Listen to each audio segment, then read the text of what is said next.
లో బొజ్జగింపుల పరంపర కొనసాగుతూనే ఉంది. మధ్యలో 3 రోజులు బ్రేక్ తీసుకున్న కేసీఆర్ మళ్లీ పార్టీ నేతలను బుజ్జగించడం మొదలుపెట్టారు. పార్టీ వేడొద్దంటూ ఉన్నటువంటి ఎమ్మెల్యేలను, జడ్పీ చైర్మన్లను బ్రతిమలాడుతున్నారు. ఆ క్రమంలో మళ్లీ అధికారంలోకి వచ్చేది బీఆర్ఎస్ఏనని, ఈసారి 15 ఏళ్లు అధికారంలో ఉంటామని వారికి భరోసా ఇస్తుండడం విశేషం. అయితే ఆ మాటల మాంత్రికుడు ఎన్ని ప్రయత్నాలు చేస్తున్నా ఎమ్మెల్యేలతో పాటు ఇతర నేతలు కారు దిగేందుకు సిద్ధమవుతున్నారట.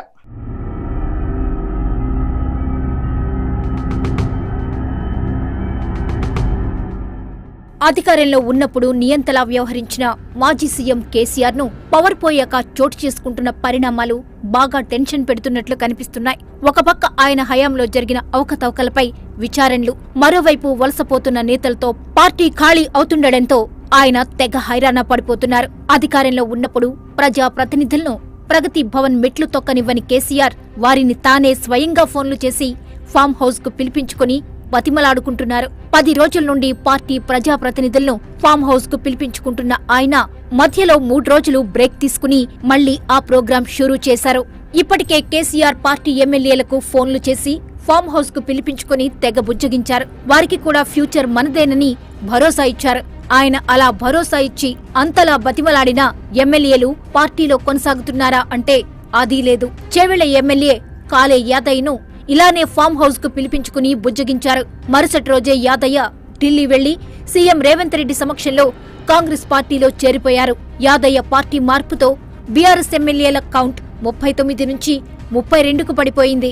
ఎమ్మెల్యేలను బుజ్జగించినా ఫలితం లేకపోతుండటంతో కేసీఆర్ మిగిలిన నాయకులనైనా కాపాడుకోవడానికి తాపత్రయపడుతున్నారు. తాజాగా బీఆర్ఎస్ జడ్పీ చైర్మన్లను కేసీఆర్ ఎర్రవెల్లి ఫామ్ హౌస్ కు పిలిపించుకుని మీటింగ్ పెట్టారు. వారిని కుటుంబ సమేతంగా ఆహ్వానించి విందు కూడా ఇచ్చారు. తెలంగాణలో బీఆర్ఎస్ పార్టీ ఈసారి మళ్లీ అధికారంలోకి వచ్చి 15 ఏళ్లు అధికారంలో ఉంటుందని వారికి భరోసా ఇచ్చే ప్రయత్నం చేశారు. పనిలో పనిగా కాంగ్రెస్ ప్రభుత్వంపై అప్పుడే ప్రజల్లో వ్యతిరేకత మొదలైందని చెప్పుకొచ్చారు. అసెంబ్లీ ఎన్నికల్లో ఓడిపోయిన బీఆర్ఎస్ నెలన్నర క్రితం జరిగిన లోక్సభ ఎన్నికల్లో దారుణాతి దారుణంగా ఓడిపోయింది. ఆ విషయం ఎవరికీ తెలియదన్నట్లు ఆయన 15 ఏళ్ల అధికారం గురించి చెప్తుండడంపై ఫామ్ హౌస్ కి వెళ్లి వచ్చిన నేతలే సెటైర్లు విసురుతున్నారు. ఉన్న ఎమ్మెల్యేలను కాపాడుకోలేని కేసీఆర్ అధికారంలోకి వస్తే 15 ఏళ్లు అధికారంలో ఉంటామని చెబుతుండడం హాస్యాస్పదంగా ఉందని పార్టీ నేతలే చిర్రుబుర్రులాడుతున్నారు. ఇప్పటికే 6 ఎమ్మెల్యేలు హస్తం గూటికి వచ్చారు. రానున్న రోజుల్లో మరికొందరు ఎమ్మెల్యేలు కాంగ్రెస్ పార్టీలో జాయిన్ అవుతారన్న టాక్ వినిపిస్తుంది.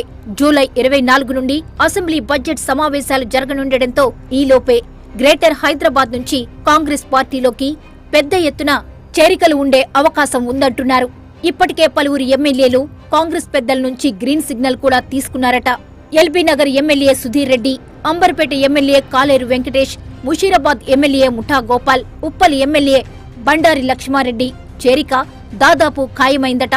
మొన్నటి వరకు సైలెంట్ గా ఉన్న మాజీ మంత్రి సనత్ నగర్ ఎమ్మెల్యే తలసాని శ్రీనివాస్ యాదవ్ ఇప్పుడు అంతే సైలెంట్ గా కాంగ్రెస్ పార్టీలో చేరేందుకు పావులు కదుపుతున్నారట. అందుకోసం ఇండియా కూటమిలో కీలకంగా ఉన్న అఖిలేష్ యాదవ్ తో మంతనాలు జరుపుతున్నారట. తలసాని ప్రయత్నాలు ఫలిస్తే గ్రేటర్లో కారు ఖాళీ అవ్వడం ఖాయంగా కనిపిస్తుంది.